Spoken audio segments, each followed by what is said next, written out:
The courtroom felt cold, not in temperature, but in atmosphere. Across from me sat her nails painted a sharp red, resting perfectly still in her lap, though her left leg tapped nervously. Beside her, Dr. Rowan adjusted his tie, the same nervous gesture he made every time a question hit too close to the truth.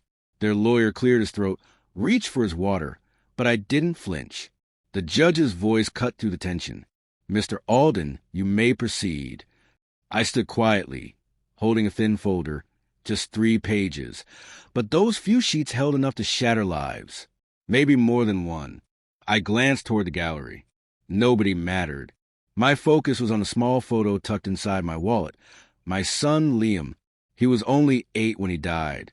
But it took me less than 6 months to bring down those who buried the truth with him. They called me at 2:43 a.m. By 3:15, I was at the hospital. The room was unnervingly silent, too still for a place where a child had just died.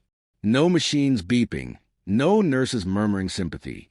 Just my son, lying still, cover up to his neck, warm as if he were only pretending to sleep. The coroner avoided my gaze at first.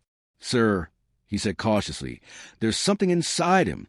I didn't understand until he gently turned Liam over and made a small incision near his spine. It wasn't blood that spilled. It was metal, twisted, foreign, deliberate. What he pulled out looked like a micro-implant, medical in appearance but never approved, hidden beneath layers of tissue.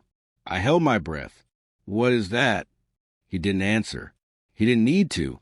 I already knew who had access to Liam's medical files, who had pushed experimental treatments, and who had convinced the courts to allow private weekly sessions. Dr. Rowan, my ex-wife's new fiancé. The divorce was clinical.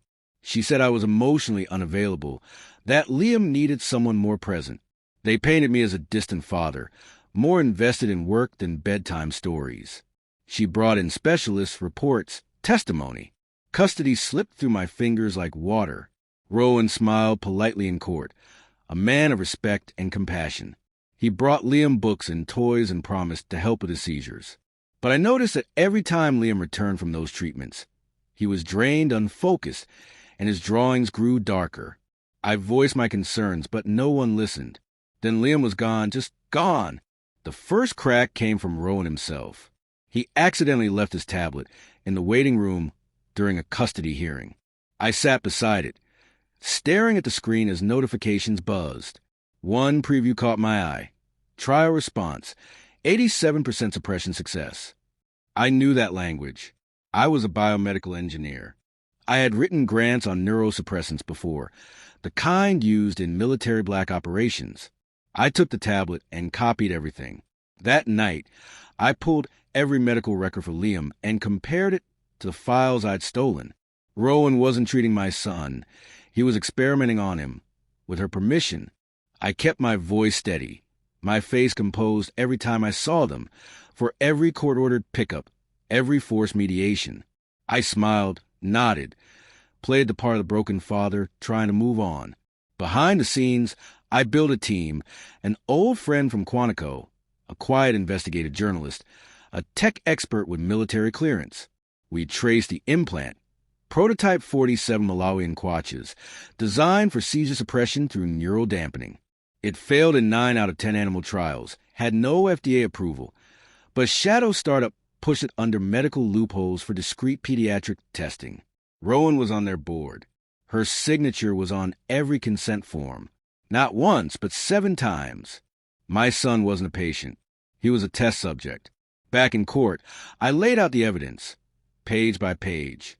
I didn't meet her eyes as I read aloud the email she sent, thanking Rowan for a donation to her consulting firm. I stayed unmoved as I showed the MRI images, how the implant had shifted, broken apart, caused hemorrhaging. I only faltered once, when I played an audio recording Liam had made on his toy recorder. He didn't know it was on, but it captured Rowan whispering, "Hold still, buddy. This will help you be less difficult." Her gasp shattered the silence. The judge called for order.